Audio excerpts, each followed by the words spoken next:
하늘에 계신 우리 아버지여, 이름이 거룩히 여김을 받으시오며 나라가 임하시오며 뜻이 하늘에서 이루어진 것 같이 땅에서도 이루어지이다.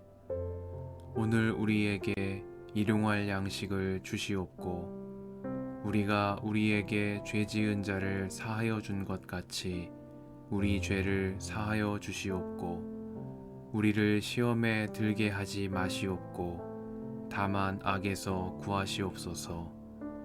나라와 권세와 영광이 아버지께 영원히 있사옵나이다. 아멘.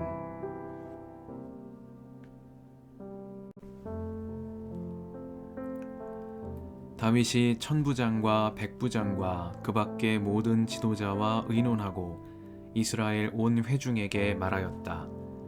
여러분이 좋게 여기고 우리 주 하나님께서 기뻐하신다면 우리가 이스라엘 온 땅에 남아있는 우리 백성과 또 그들의 목초지에 있는 성읍들에서 그들과 함께 살고 있는 제사장과 레위 사람에게 전가를 보내어 그들을 우리에게로 모이게 합시다. 그런 다음에 우리 모두 하나님의 궤를 우리에게로 옮겨오도록 합시다. 사울 시대에는 우리가 궤 앞에서 하나님의 뜻을 여쭈어 볼 수가 없지 않았습니까? 온 백성이 이 일을 옳게 여겼으므로 온 회중이 그렇게 하겠다고 대답하였다. 그래서 다윗은 하나님의 궤를 기럇 여아림에서 옮겨오려고 이집트의 시홀에서부터 하맛 어기에 이르기까지 온 이스라엘을 불러 모았다. 다윗과 온 이스라엘이 하나님의 궤를 옮겨오려고 바알라 곧 유다의 기럇 여아림으로 올라갔다. 그 궤는 그룹들 위에 앉아 계신 주님의 이름으로 불리는 궤이다. 그들이 아비나답의 집에서 하나님의 궤를 꺼내서 새 수레에 싣고 나올 때에 우사와 아히오가 그 수레를 몰았다. 다윗과 온 이스라엘은 있는 힘을 다하여 노래하며 수금과 검은고를 타며 소구와 심벌지를 치며 나팔을 불면서 하나님 앞에서 기뻐하였다. 그들이 기돈의 타작마당에 이르렀을 때에 소들이 뛰어서 궤가 떨어지려고 하였으므로 우사가 그 손을 내밀어 궤를 붙들었다. 우사가 궤를 붙들었으므로 주님께서 우사에게 진노하셔서 그를 치시니 그가 거기 하나님 앞에서 죽었다. 주님께서 그토록 급격하게 우사를 벌하셨으므로 다윗이 화를 냈다. 그래서 그곳 이름을 오늘날까지 베레스 우사라고 한다.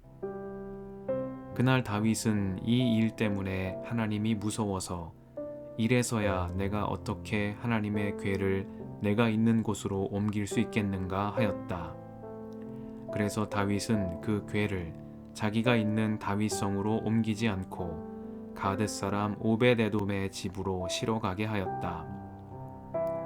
그래서 하나님의 궤가 오벳에돔의 집에서 그의 가족과 함께 석 달 동안 머물렀는데 그때 주님께서 오벳에돔의 가족과 그에게 딸린 모든 것 위에 복을 내려주셨다.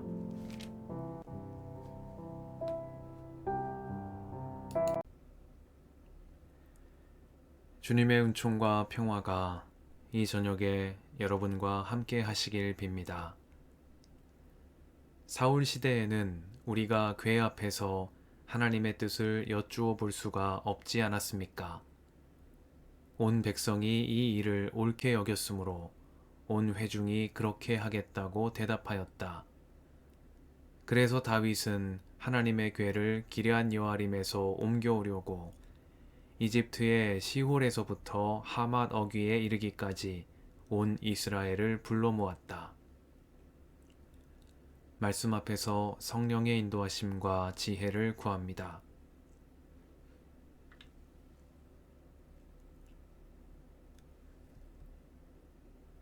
역대지상 13장은 다윗이 기럇 여아림으로부터 예루살렘으로 하나님의 궤를 옮겨오는 이야기를 전합니다.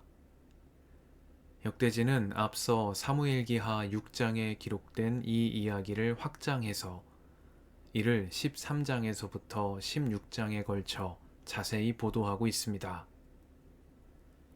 역대지가 다윗이 언약궤를 옮긴 일을 이렇듯 여러 장에 걸쳐 자세히 전하고 있는 까닭은 그가 주님을 경외하며 주님께 경배드리는 일을 통치의 근본이자 최우선 과제로 삼은 신실한 임금이었다는 사실을 부각시키고 후대의 일을 모범으로 전하기 위함입니다. 오늘 본문에는 다윗이 하나님의 언약궤를 예루살렘으로 옮겨오고자 한 이유가 나와 있습니다. 다윗은 사울 시대에는 우리가 궤 앞에서 하나님의 뜻을 여쭈어 볼 수가 없었다는 사실을 강조하며 언약궤를 기럇 여아림에서 옮겨올 것을 주장하고 있습니다. 다시 말해 그가 언약궤를 옮겨오자고 회중을 설득한 이유는 이 언약궤 앞에서 하나님의 뜻을 여쭈어 보기 위함이었습니다. 이를 위해 다윗은 왕위에 오르자마자 사울 시대에 방치되었던 언약궤를 예루살렘으로 옮겨오기 위한 절차에 나서게 된 것입니다.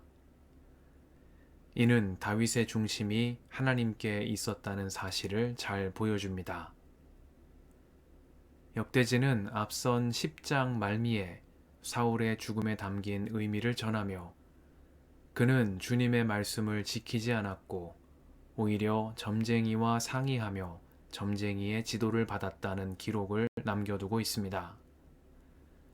사울은 하나님의 궤 앞에서 하나님의 뜻을 여쭈어 보고자 했던 다윗과 달리 인간적인 방편들을 더 의지했습니다. 하나님을 의지하는 대신 자신의 불안을 해소해 줄 수 있는 다른 목소리들에 더 귀를 기울인 것입니다. 역대지는 이런 사울과는 다른 다윗의 모습을 전합니다. 그는 점쟁이와 같은 자기에게 위안이 되는 다른 목소리에 귀 기울이는 대신 하나님의 뜻을 여쭈어 보고자 궤를 옮겨오려 했으며 이를 통해 하나님께서 기뻐하시는 선택이 무엇일지를 일평생 고민하며 실천했습니다. 말하자면 다윗은 삶의 기준 자체가 달랐던 것입니다. 사울이 자신에 대한 백성들의 평가에 민감하게 반응하며 괴로워하고 점쟁이와 주술가의 목소리에까지 귀를 기울이며 인정을 갈구했던 것과 달리 다윗은 하나님의 궤 앞에서 하나님의 뜻을 여쭈어 보며 흔들림 없이 자기의 길로 나아갔습니다. 그의 시선이 하나님께 고정되어 있는 것입니다. 나아가 또 한 가지 주목되는 점이 있습니다.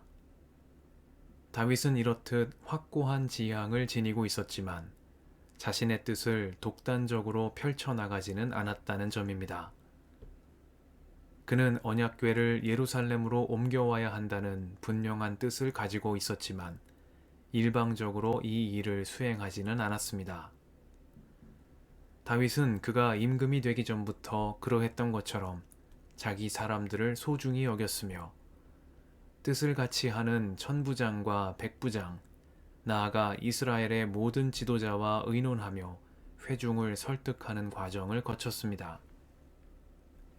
옳은 일이라 하여 서두르고 독단적으로 행동하지 않고 함께하는 이들과 의논하며 이를 통해 온 백성의 동의를 이끌어낸 것입니다.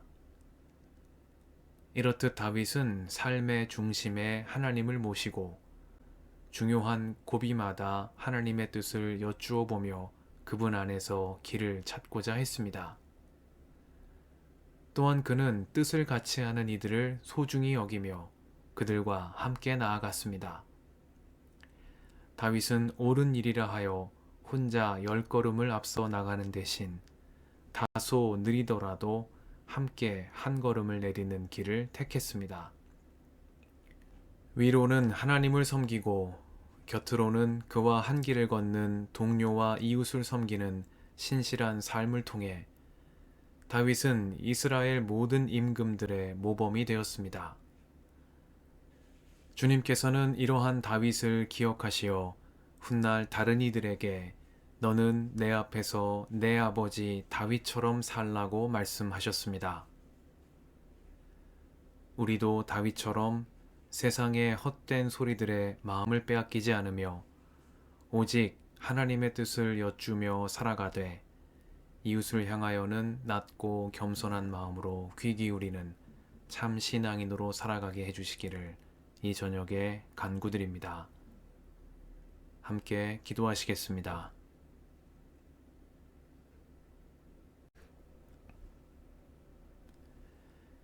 주님, 오늘도 이 저녁을 허락하시니 감사합니다.